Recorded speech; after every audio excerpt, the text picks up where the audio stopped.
Retrouvez le flash d'information locale, présenté par Nathan Sperling. Bonjour à tous, nous sommes le mercredi 18 juin et voici votre flash d'information spéciale Israël. Encore une nuit agitée pour les Israéliens, 25 missiles ont été lancés en moins d'une heure, le Magen David Adom n'a signalé aucun blessé. Plusieurs fragments d'interception ont été identifiés dans le nord et le centre d'Israël. Après le déclenchement d'une alerte dans la région du Golan ce matin, Tsahal a annoncé que les 3 drones lancés depuis l'Iran avaient été interceptés par l'armée de l'air israélienne. La police israélienne a refusé l'entrée sur le territoire à 2 touristes étrangères soupçonnés de préparer des activités anti-israéliennes. Selon les informations recueillies, les 2 femmes devaient participer à une marche vers la bande de Gaza organisée par un groupe hostile à Israël, dissimulant leurs véritables intentions derrière une façade touristique. La décision d'interdiction a été prise en concertation avec l'ensemble des services de sécurité. Israël confirme pour la première fois au cours d'une opération, un drone israélien est tombé en Iran. L'armée de l'air s'efforce d'obtenir une supériorité aérienne complète et a jusqu'à présent détruit plus de 70 batteries anti-aériennes. L'incident fera l'objet d'une enquête comme tous les autres incidents et les leçons tirées seront immédiatement mises en œuvre dans les actions futures. Je cite: « Il n'y a aucune crainte de fuite d'informations ». Fin de citation.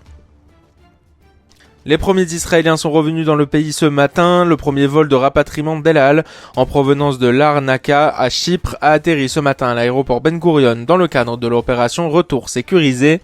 Cette initiative dirigée par le ministère des Transports vise à ramener au pays les citoyens israéliens coincés à l'étranger à cause du conflit entre l'Iran et Israël. L'autorité aéroportuaire a renforcé ses effectifs pour évacuer les passagers le plus rapidement possible du terminal.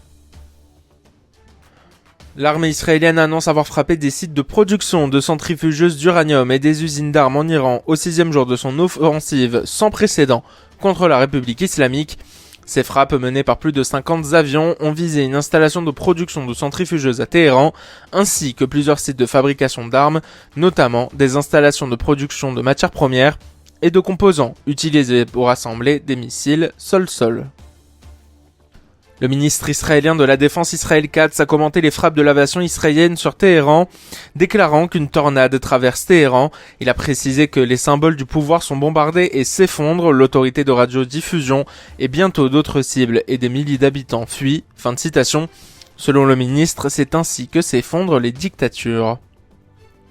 Depuis le lancement de l'opération militaire israélienne, l'Iran a tiré près de 400 missiles balistiques en direction d'Israël selon Tsahal. Un responsable américain cité par le Wall Street Journal affirme que les réserves israéliennes de missiles d'interception Hetz ou Arrow en anglais sont en train de s'épuiser en raison de leur utilisation intensive face aux attaques balistiques iraniennes. L'aviation israélienne a bombardé cette nuit l'université Imam Hussein dans le nord-est de Téhéran. Cet établissement militaire abrite un département de physique nucléaire et une école pour officiers des gardiens de la Révolution. Selon un rapport de l'AIEA de 2008, l'université héberge le centre de recherche en physique, accusé de développer des explosifs nucléaires et de planifier un site d'essai souterrain. L'établissement est considéré comme l'un des principaux viviers de personnel pour le programme nucléaire iranien. Donald Trump a décidé de quitter prématurément le G7 hier au Canada pour se consacrer à l'évolution du conflit entre Israël et l'Iran. Il bouscule ainsi l'agenda de la dernière journée de ce sommet. Dans une déclaration, il a appelé l'Iran à, je cite, une capitulation sans condition et travaille à une fin durable du conflit israélo-iranien. Selon certains proches du président américain, les 24 prochaines heures seront décisives pour savoir s'il utilisera la voie diplomatique ou celle des armes. En parallèle, l'ambassade américaine à Jérusalem est fermée jusqu'à vendredi. La météo aujourd'hui, il fera un grand soleil toute la journée. Côté température, la chaleur continue avec 25 degrés ce matin et jusqu'à 27 degrés cet après-midi sur notre belle cité phocéenne. Tout de suite après ce flash, c'est l'instant mag de Magali Barthez. L'ancien Premier ministre Jean Castex, président de FAS, la Fondation pour l'inclusion, ainsi que Juliette Méadel, ministre chargée de la ville, se trouvaient vendredi à Marseille pour mobiliser les entreprises du territoire pour l'inclusion. Ils ont échangé avec les élèves du collège Jean Giono du quartier La Rose. Lors du stand-up des métiers, Magali Barthez était présente. À 13h, retrouvez l'invité de la rédaction. Aujourd'hui, Laura Sahin reçoit Nicolas Sadoul, directeur de la Fondation du Camp des Milles. Une belle journée à tous et bonne écoute sur les ondes de Radio JM. Le flash d'information locale, présenté par Nathan Sperling.